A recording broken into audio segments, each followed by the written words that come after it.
So, good afternoon again. Now, the thing is, hope you can see me here. I'm visible. Now, yesterday or the day before yesterday, what we had done with the thing that we understood that what is electromagnetic radiation or electromagnetic wave. This concept of electromagnetic wave or the classical concept could explain certain phenomena like reflection, refraction, etc. Refraction, etc. could be explained by considering that electromagnetic radiation as the continuous wave. But certain other phenomena like Compton effect, like photoelectric effect, which we are going to study in detail today. Photoelectric effect. Then there are so many other phenomena also. For example, black body radiation. These phenomena could not be explained by considering the electromagnetic radiation as the continuous wave. Hence came Planck. I think we had done till here. Hence came Planck, and he told that the electromagnetic radiations are not continuous wave. They are the packets of energy. They are the packets of energy which is coming out from the source, And each packet he told, or he named it as photons. Clear? And energy of each photon, if you can remember, we have studied this. Energy of each photon is directly proportional to the frequency of it. E is directly proportional to the frequency of it. That is Planck's equation. So we wrote it as E is equal to some constant, and that particular constant is known as Planck's constant, which is denoted by small h into nu. And we know the value of h is equal to how much? 6 into 6 to 5 into 10 to the power minus 34 joule second, right? Joule second. So up to here I think we had studied. Now we will see that how this photoelectric effect. Now we are going to straightway to photoelectric effect. Today we are going to finish up with photoelectric effect, not only the theory, along with the theory the numericals also, and I will give you some homework of the photoelectric effect numericals also. Okay, so we must understand that what is photoelectric effect. Planck's equation already you understood. Now the aim is what is photoelectric effect, how can we explain photoelectric effect, and how can we solve the numericals related to photoelectric effect. Okay, how the photoelectric effect could be explained by the Planck's theory, and how the numericals of photoelectric effects can be solved. Okay, now what is photoelectric effect? From the name itself you can understand that photoelectric. Photo means light, okay, electricity, okay, photoelectric effect. The first point about photoelectric effect is that this particular experiment was done by the great man Einstein. Okay, this experiment was done by Einstein. The photoelectric effect experiment was done by Einstein, and then only found that it could not be, this particular experiment could not be explained by the wave theory. Okay, hence it needed the modification. The modification was done by Planck's theory.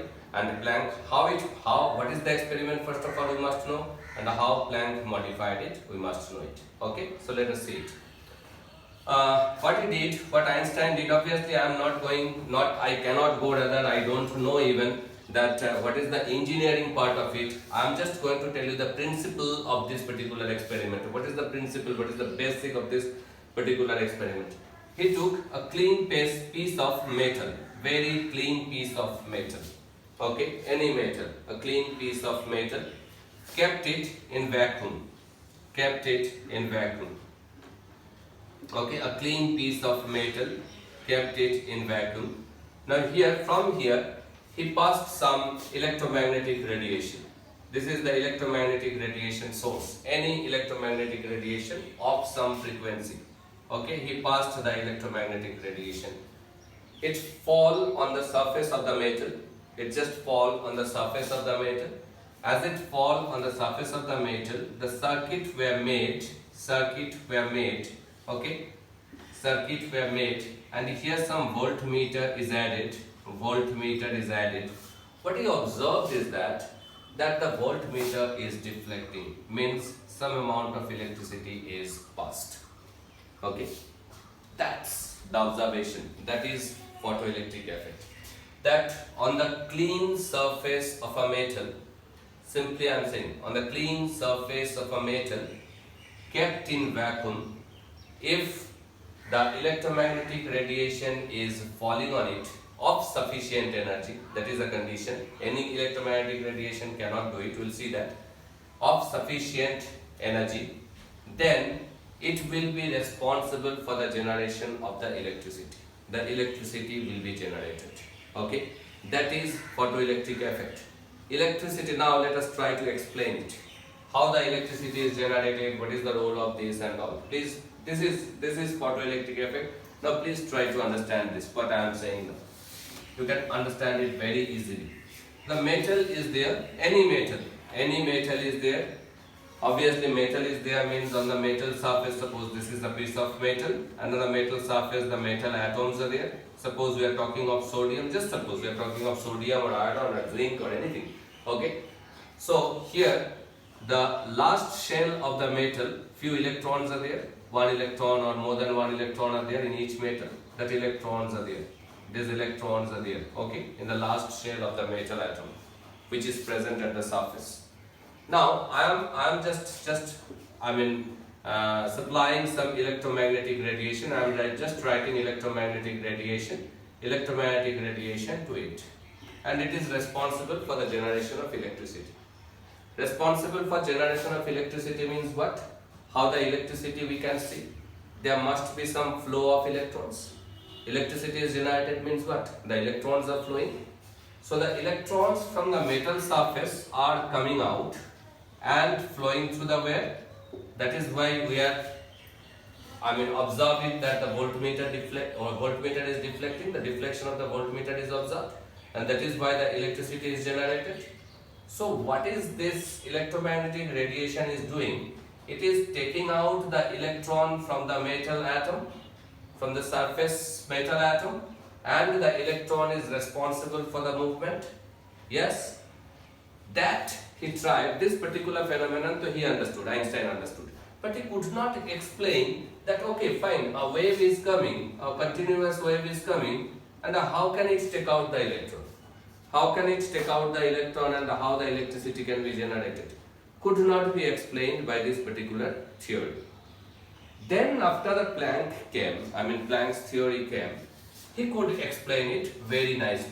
What he told is very simple again. Now the electrons are here, please understand it.